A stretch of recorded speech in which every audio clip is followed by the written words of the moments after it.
지금은 주식 투자하기에 상당히 좋은 너무나 이제 투자해서 돈을 벌 수 있는 주식들이 많이 보이니까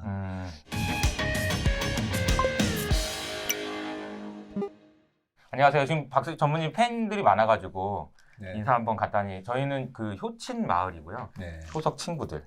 쑥스럽지만 아무튼. 네. 안녕하세요.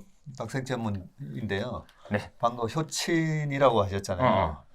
우리가 어릴 때 부모님들이 친구를 잘 사귀라고 그런 말씀 하시잖아요.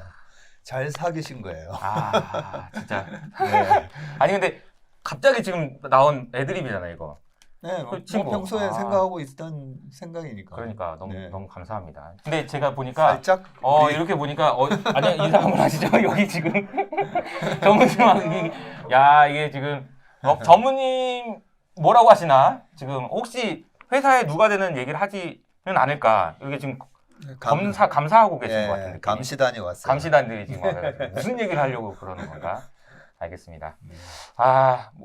전무님하고 이제 무슨 얘기를 할까? 아까 이제 뭐 얘기를 좀 했는데 오늘은 무슨 얘기를 좀 해주시면 좋을까요? 오면서 이제 제가 엄청 춥다고 얘기했는데 네. 시장도 너무 추워가지고. 네. 아무래도 우리 효친 마을에 계신 분들 뭐 주식 투자도 하고 계시고 뭐 또 제가 어떤 생각을 하고 있는지 그런 부분도 많이 궁금하실 건데 저희가 지금 아직까지도 예, 작년 5월 달에 회사를 이해 가지고요. 지금 아직까지도 투자자문사 허가를 못 받고 있어요. 이게 사실 허가제가 아니라 등록제라서 이제 등록에 대한 서류를 제출을 하면 그걸 이제 금융위에서 접수를 하는 거거든요. 네. 그러면 이제 금융위가 뭐 큰 하자가 없는지 대주주에 대한 실질검사 그리고 대주주에 해당되는 분들이 혹시 폭행 전과가 있다든지 네, 음주 전과가 있다든지 예, 그런 것도 다 체크합니다. 지금 예, 체크 중이신 건가요, 그러면? 아니요, 그거 아직 그러면- 그렇게 서류도 못 넣었어요. 지금 진짜? 네, 8개월이 됐는데 네. 네. 지금 그래서 8개월 기다리고 계시고, 예, 아직도 기다리고 있고요. 진짜. 지금도 연락을 간절하게 지금 기다리고 간단하게. 있습니다. 이 방송을 혹시 보고 계신다면 빨리 좀 처리해 주셨으면 좋겠습니다. 그래서 박세희 전문님 일하실 수 있도록. 아무튼 그렇고요. 예, 사실 작년 연말까지만 하더라도 음. 마음이 조급한 건 없었어요. 또 제가 갖고 있는 가치관 중에 하나가 이게 세옹지마, 그렇죠. 예, 그렇죠. 세옹의 말 해서 예, 내가 잘 된 게 지금 잘 된 게 잘 된 게 아니고 그죠? 지금 못된 게 못된 게 아니기 때문에 뭐 불교에도 또 시절 인연 이런 말이 있고요. 모든 거에는 이제 때가 있다라는 거죠. 예, 그렇기 때문에 마음 편하게 기다리고 있었는데 네. 예, 지금은 주식 투자하기에 상당히 좋은 그런 지수대와 너무나 이제 투자해서 돈을 벌 수 있는 주식들이 많이 보이니까 지금은 마음이 약간 조급해졌어요. 이제 연말에는 지금쯤 또 그랬는데. 허가가 나왔으면 너무 좋겠는데 예, 막 그런 생각이 좀 듭니다. 사실 그 운용사를 이렇게 계획하시고 이렇게 다른 사람의 돈을 운용해주고 싶다라는 생각을 가지면 네, 돈을 잘 벌 수 있을 때 돈이 들어왔으면 좋겠고, 그죠? 네, 돈이 안 들어왔으면 좋겠을 때는 안 들어왔으면 좋겠는데, 네. 그게 참 마음대로 안 되잖아. 그래도 저희는 좀 마음대로 하는 편이죠. 그러니까 이제 네. 작년에도 그렇고 네. 그렇게 하셨었잖아요. 돈 벌기 어려운 장이면 저희는 그 남의 돈을 관리하면서 받는 스트레스 아시잖아요. 심하죠. 그것 때문에 내 돈 터지는 건 괜찮은데 남의 돈 터지는 거 정말 스트레스 받거든요. 그게 네. 내 돈 터지는 것도 안 괜찮은데 남의 돈 터지는 게 진짜 안 괜찮아요. 진짜 안 괜찮죠. 너무 스트레스 많이 네. 받아가지고. 그래서 저희 같은 경우에는 아무래도 이제 남의 돈을 운용을 해주면서 거기서 받는 이제 보수로 먹고 살아야 되기 때문에 네. 우리 업계 자산운용사나 뭐 투자자문사가 돈을 맡긴다 하는데 안 맞지는 않죠. 그렇죠, 그렇죠. 그런데 저는 이제 아무튼 그 원칙은 좀 세워야 되겠다 싶어서 네, 작년에도 좀 시장이 너무 안 좋을 때는 너무 안 좋다는 말은 들어가서 먹기 애매한 자. 네, 너무 많이 올라서. 네, 너무 많이 올라서. 그래서 먹을 수 있는 폭이 그 기준이 이제 뭐 주식으로 플러스 뭐 5%, 10% 정도 지금 들어가면 나올 것 같은데 저는 그러면 안 하는 게 맞다고 생각해요. 왜냐하면 보세요. 지금처럼 또 빠지잖아요. 언제든지 마이너스 10% 이상을 빠질 수가 있다 보니까 저는 기대 수익이 10%가 안 나오면 안 하는 게 맞다라고 생각합니다. 그 원칙이 있으면 좀 편해요. 애매한 가운데 이렇게 막 5%만 먹고 내가 빠져나올까? 그런 유혹에 이제 좀 벗어나게 되고 그러다 보니까 이제 작년 초 딱 요맘때였었죠. 1월 둘째 주부터 이제 자금을 안 받았던 적이 있었는데 지금은 받고 싶어요? 네, 지금은 위로 수익이 원래 저희가 이제 뭐 한 매년 15%만 벌면 5년만 지나도 뭐 계속 자산이 더블로 되니까 마음은 조금 겸손하게 늘 15%만 벌자 이런 마음을 갖고 있는데 올해 지금 이 지수대에서 뭐 주식 투자를 시작하게 되면 뭐 15%그 2배의 수익도 날 수 있지 않는가 뭐 그런 생각 때문에 지금 장은 상당히 좀 매력적이다라고 봐지고요.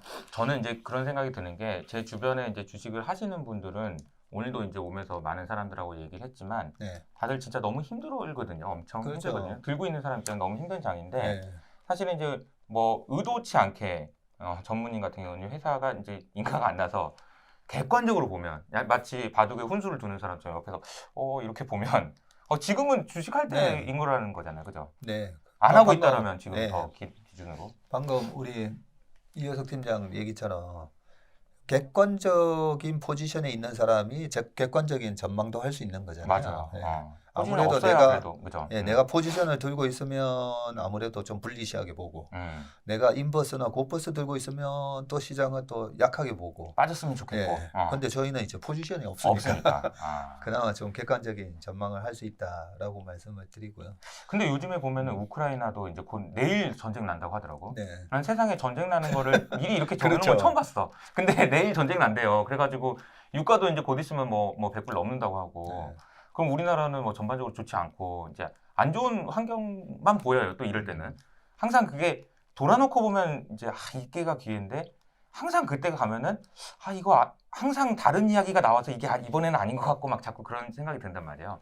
요즘에 이제 시장에 대해서는 좀 어떻게 생각하세요? 네. 시장 전망은 제가 할 수가 할 수 없기 없지만, 때문에 그냥 이제 전쟁 관련. 전쟁 관련된 얘기만 좀 해보면요. 저도 궁금했어요. 네, 제가 오면 한번 여쭤보려고 했어요. 뭐라고요? 방금 얘기하셨듯이 아니 전쟁을 이렇게 날짜를 정해놓고 시작하는 경우가 있었나? 아니 그것도 네. 뭐 선전포고를 해서 그렇죠. 당사자가 얘기하면 몰라. 네. 그 옆에 있는 미국이 쟤네 둘이 싸운데 뭐 이게 뭐지? 이게 그런 생각이 들어요. 하고 날짜도 뭐 2월 16일 뭐 이런 식으로.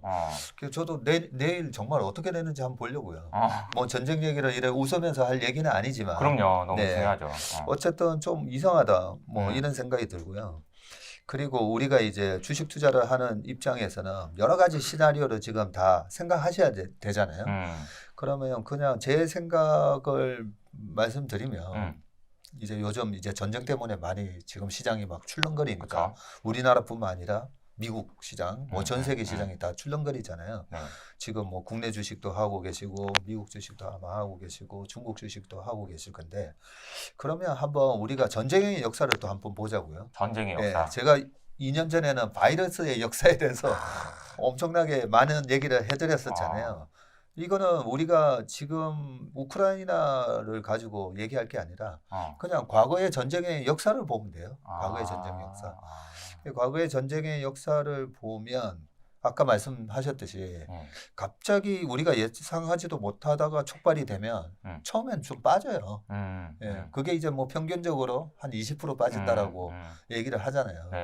그러고 나서 이제 뭐 6개월이나 1년 지나고 보면 또 뭐 나중에 보면 다 올라가는데 그런데 지금은 이미 전쟁을 할 거다라고 많은 얘기가 됐고 대중들이 인지하고 있잖아요. 그래서 미리 좀 빠진 것도 있고 그러면 전쟁이 내일 일어난다라고 한번 치자고요. 일어난다고 치자 그냥. 치자고. 그러면 1950년 6월 25일 날 이제 한국 전쟁이 시작됐었고 그죠?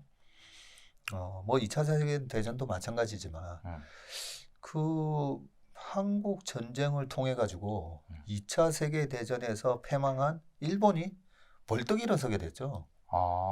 일본이 정말 벌떡 일어섰죠. 우리 때문에. 그리고 우리는 한국 전쟁을 통해서 정말 이제 전국토가 폐허가 되고 그랬다가 베트남 전쟁 때문에 우리나라가 또 벌떡 일어서게 되는 아. 계기가 됐지 않습니까? 그죠? 그러면 2차 세계대전에 벌떡 일어서게 된 나라는 또 어딘가? 미국? 미국이잖아요. 어허. 그래서 전쟁은 사실 우리가 뭐 주식시장에서 최근에 이제 기존의 구경제를 파괴시키면서 혁신 기술을 가지고 뭐 새로운 패러다임을 바꿔가는 기업들, 디스럽터라고 얘기하죠. 파괴적? 예. 파괴적 예. 혁신. 파괴적 혁신, disruptive innovation. 이노베이션. 그런 말 하잖아요. 거기서 뭐 창조적 파괴라는 말도 있지만 이 파괴로 인한 경제학 뭐 이런 말도 있지만 사실 파괴는 어떻게 보면 이미 우리가 어떤 뭐 건물이든 뭐든 다 만들어 놓은 거는 소위 말해서 썬크 코스트라고 할 수 있잖아요. 이미 거기는 돈이 다 들어갔어요. 그래서 처음에는 저는 그런 전쟁이라든지 이런 게 있었을 때 엄청난 경제적 손실을 가져온 거잖아요. 그래서 저는 주식시장이 당연히 박살나야 된다라고 생각을 했었어요. 처음에는. 네. 근데 지나고 보니까 아니 어떻게 전쟁만 일어나면 저렇게 경제가 좋아지느냐. 그게 이제 창조적 그 로직이 파괴. 궁금하네. 네. 경제가 왜 좋아지는지 뭐가 파괴가 됐을 텐데 네. 분명히. 이렇게 파괴를 통해서 새로 만들어야 되는데 그러면 그 파괴된 거에 대한 경제적 손실은 도대체 그거는 썬크 코스트라는 거죠. 우리가 회계학에서 얘기하는 이미 발생한 비용이라는 거죠. 그 도로를 짓던 건물을 짓던 그 안에 이미 돈은 들어가고 발생했잖아요, 비용이. 그렇기 때문에 그 건물이 다시 파괴가 되고 그 도로가 다시 파괴가 되고 교량이 파괴가 되고 상관없다는 거죠. 썬크 코스트이기 때문에. 예. 그런데 그 도로나 고속도로 없이 살 수는 없잖아요. 없죠. 또 다시 어차피 지어야지. 또 다시 지어야 되고 또 다시 지으면서 고용이 창출이 되고 거기에다가 뭐 돈은 들어가는데 사실 그 돈은 뭐 미국 같은 경우에는 그냥 찍어내면 되니까 또 이제 또 찍어야 배 아픈 얘기지만 지난번에도 한번 그때 얘기해 주셨던 건데. 그렇죠. 예. 네. 그렇게- 그러니까 어떻게 보면은 네. 전쟁이라는 거는 뭐 누군가의 피가 필요하고 뭐 되게 마음 아픈 일이지만 네. 그것도 역시 객관화해 가지고 네. 주식시장의 관점에서 투자의 관점에서 보면 이거 그거 끝나면 다 부수면 또 누가 또 지어야 될 텐데 그 과정에서 또 생기는 경제적 효과가 있고 그걸 또 반영해서 이제 주가는 또 움직이고 이렇다는 네. 거잖아요. 그리고 또 하나는 우리 전부 다 기업에 투자하시는 거잖아요. 그렇죠. 그렇죠, 그렇죠. 물론 최근에 이제 원자재에 투자하시는 그런 분들도 계시긴 하지만 대부분 효친마을에 계시는 분들 다 주식에 기업에 투자하시는 거잖아요. 그러면 전쟁으로 인한 기업들은 어떤 상태가 되는지 우리는 그것만 생각하면 되거든요. 그러면 최근에 이제 럭히드 마틴이라든지 보잉이라든지 군수업체들 주가도 들썩들썩하긴 하지만 꼭 전쟁에 필요한 군수물자를 만드는 기업들 말고 다른 기업은 그러면 어떻게 되는데 삼성전자, 엔비디아 이런 기업들은 도대체 어떻게 되는데 우크라이나 전쟁으로 어떻게 생각을 그죠? 확장시킬 필요가 있다는 거죠. 네. 그러니까 우리가 직접 투자하고 있는 기업들이 어떻게 직간접적인 영향을 받나 보면 사실 수혜를 받는 거죠. 네. 그렇군요. 반도체뿐만 아니라 사실 수혜를 받는 거죠. 예, 그리고 그렇게 보면 사실 우크라이나 전쟁은 무서워할 필요는 없고요.